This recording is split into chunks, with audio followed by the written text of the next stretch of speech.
दोबारा रिवाइज कर लें जो हमने पहले पढ़ लिया था, जो याद कर लिया था, आपको आता है सबको। पहले क्या हमने पढ़ा है? अलिफ ऊंट। और दूसरा क्या पढ़ा था? अलिमद आ से आइसक्रीम, अलिमद आइसक्रीम। पेप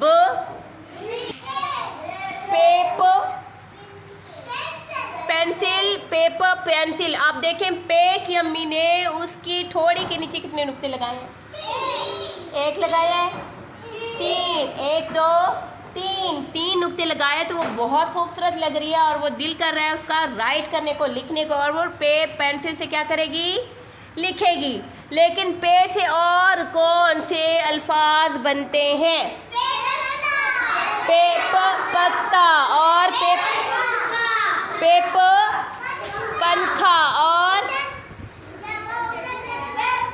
चले कुछ नहीं होता। पेपर पत्ता, पेपर पंखा, पेपर परिंदा, परिंदा। पेपर पर भी होता है, परिंदे का पर।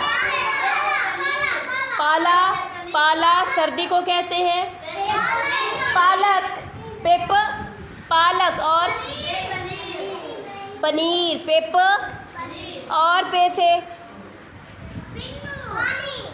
पानी, शाबाश। पेपर पिन्नू क्या होता है? वो क्या होता है? पिंदू। पे से पेप पानी, पेप पालक, पेप पत्ता, पेप पंखा, पनीर, पेप पनीर, पेप पाला, सर्दी को पाला भी कहते हैं। पेप परचम, जो झंडा होता है इसको क्या कहते हैं? परचम, पेप परचम। पेप पतंग, परचून, परचून वाली दुकान, पेपर परचून वाली दुकान को परचून, परचून में होता क्या वैसे? पापड़, पेपर पापड़ भी हो गया, ठीक है, पेपर पापड़ भी हो गया। तो पे से बहुत से